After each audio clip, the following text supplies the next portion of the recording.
बिस्मिल्लाहिर्रहमानिर्रहीम।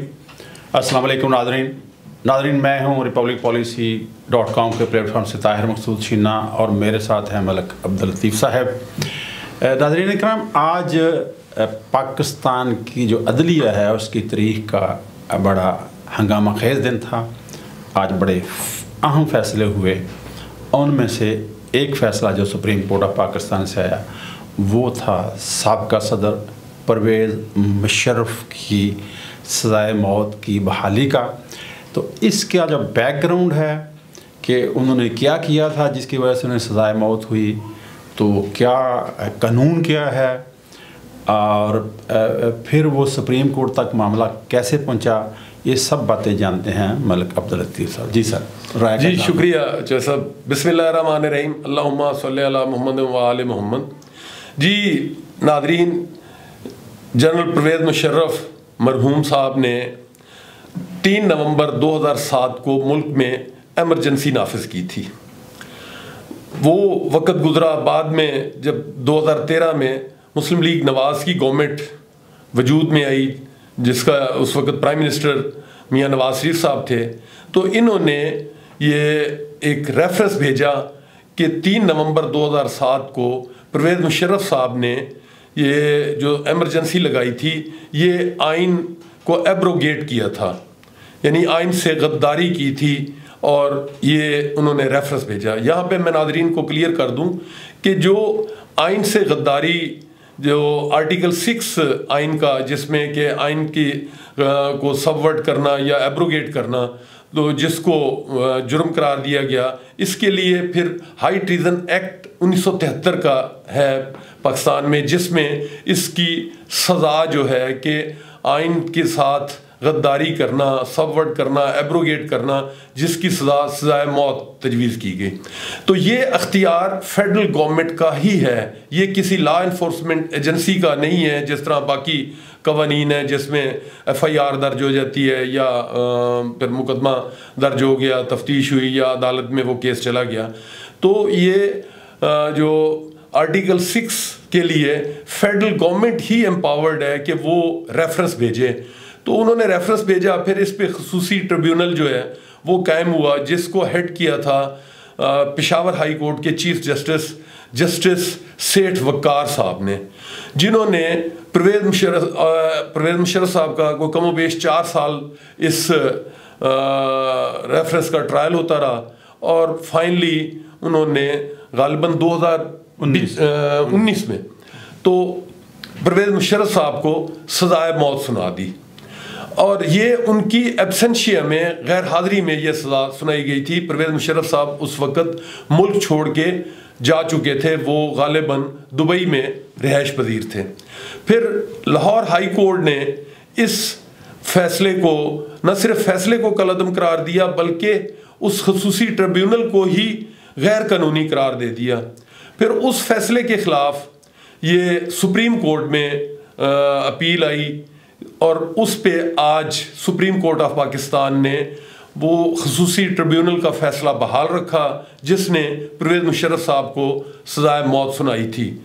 वैसे तो चूँकि परवेज़ मुशर्रफ साहब अपने अलालत के बायस इस दुनिया दारफ़ानी से कूच कर गए, वफ़ात पा गए, तो अब ये सज़ा पे अमल दरामद तो मुमकिन नहीं है, लेकिन ये इसकी एक सिंबॉलिक अहमियत है कि जिसने पाकिस्तान में आइन से गद्दारी की, आइन को सबवर्ट किया, आइन को एब्रोगेट किया, तो उसको फिर सज़ाए मौत भी मिलती है। जी मलिक साहब, आने वाले वक्त में इस फैसले के कोई असरात होंगे? जी बिल्कुल, यानी चौधरी साहब, ये इस हवाले से इस फैसले की अहमियत है कि आने वाले वक्तों में जो भी कोई आइन से खिलवाड़ करेगा तो उसको सोचना पड़ेगा कि मैं इसकी गिरफ्त में भी आ सकता हूँ, और फिर अगर गिरफ्त में आया तो फिर हाई ट्रीजन की जो आइन की सबवर्ट करने की या एब्रोगेट करने की जो सज़ा है वो तो सज़ाए मौत ही है। इसके अलावा जो एक्ट है 1973 का, उसमें डेथ सेंटेंस के अलावा और कोई सज़ा है ही नहीं, कि यानी उसको उम्र कैद या कोई फाइन या कोई और पनिशमेंट नहीं, उसको तो फिर डेथ सेंटेंस ही होना है। जी नाज़रीन, 2020 जनवरी 2020 में लाहौर हाई कोर्ट में इस फैसले के ख़िलाफ़ एक पटिशन होती है। उस पटिशन पे जो हाई कोर्ट ने फ़ैसला किया था कि जो ट्रिब्यूनल है, जैसे मलिक साहब ने बताया, जिसने परवेज़ मुशर्रफ साहब को सज़ा सुनाई, वो ही गैर कानूनी था। और उस जो 3 रुकनी बेंच था उसको हेड कर रहे थे जस्टिस मज़हर अली अकबर नकवी। मज़हर अली अकबर नकवी साहब उसके बाद चले गए सुप्रीम कोर्ट में जज बन गए। लोगों का ये कहना है कि उनको परवेज़ मुशर्रफ की सज़ा माफ़ करने के सिला में सुप्रीम कोर्ट का जज बनाया गया था। इसमें कितनी हकीकत है ये खुदा जानता है। आज उन्होंने सुप्रीम कोर्ट ऑफ पाकिस्तान के जज के तौर पे इस्तीफ़ा दे दिया है। उनके ख़िलाफ़ इख्तियारात से तजावुज़ करने का रेफरेंस था सुप्रीम जुडिशल काउंसिल में, जिसका फ़ैसला तो ज़ाहिर सुप्रीम जुडिशल काउंसिल में करना है। मैंने बस ऐसे रेफरेंस के तौर पे बता दिया। एक और फ़ैसला मलिक साहब आज जो है इस्लामाबाद हाई कोर्ट ने बड़ा ज़बरदस्त फ़ैसला किया है कि वहाँ पे जो बलूचिस्तान से लोग जबरी जो जिनकी गुमशुदगियों की रिपोर्ट है और वो लोग एहतजाज कर रहे हैं इस्लामाबाद में बैठे हुए, उनके बारे में फ़ैसला किया है कि ये जबरी गुमशुदगियाँ नहीं होनी चाहिए।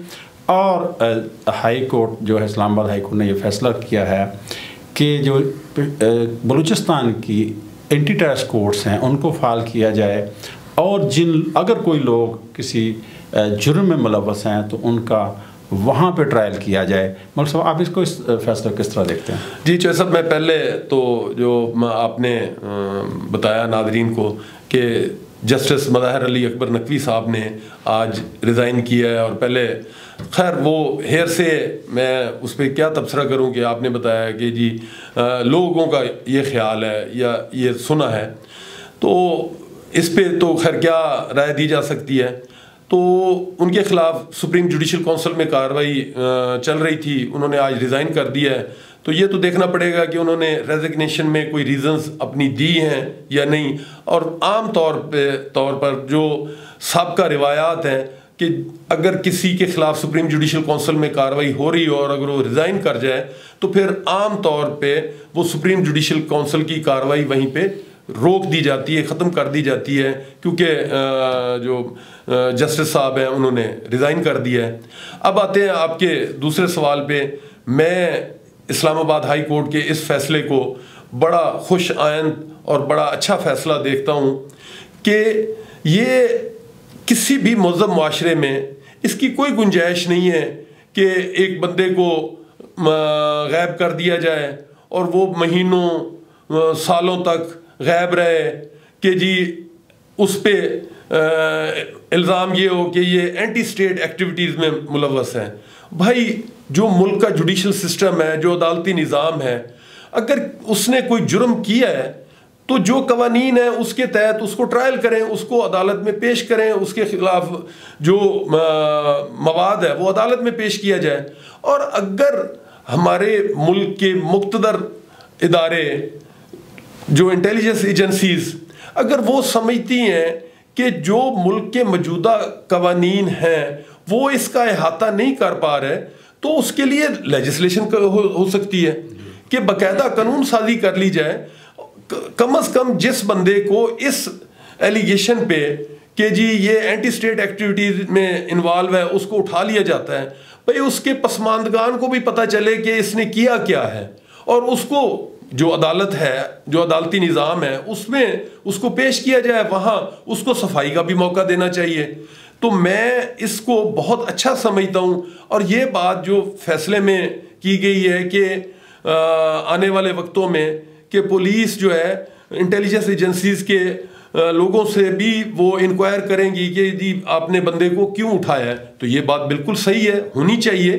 किसी भी मुअज़्ज़म माशरे में इस तरह का तो कोई उसकी गुंजाइश नहीं बनती कि जी बंदे को उठा लिया जाए कि जी ये एंटी स्टेट एक्टिविटीज़ में इन्वॉल्व है।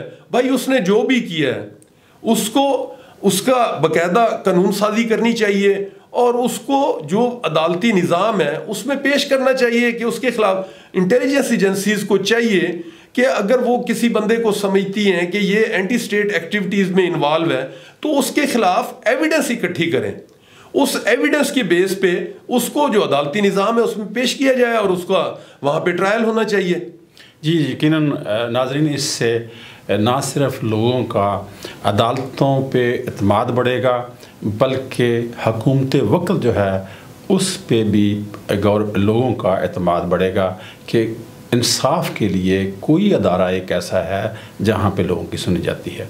आपको हमारा ये प्रोग्राम पसंद आए तो हमारा चैनल को सब्सक्राइब कीजिएगा। मुझे और बलक साहब को इजाज़त दीजिए। खुदा हाफ़िज़। अल्लाह हाफ़िज़।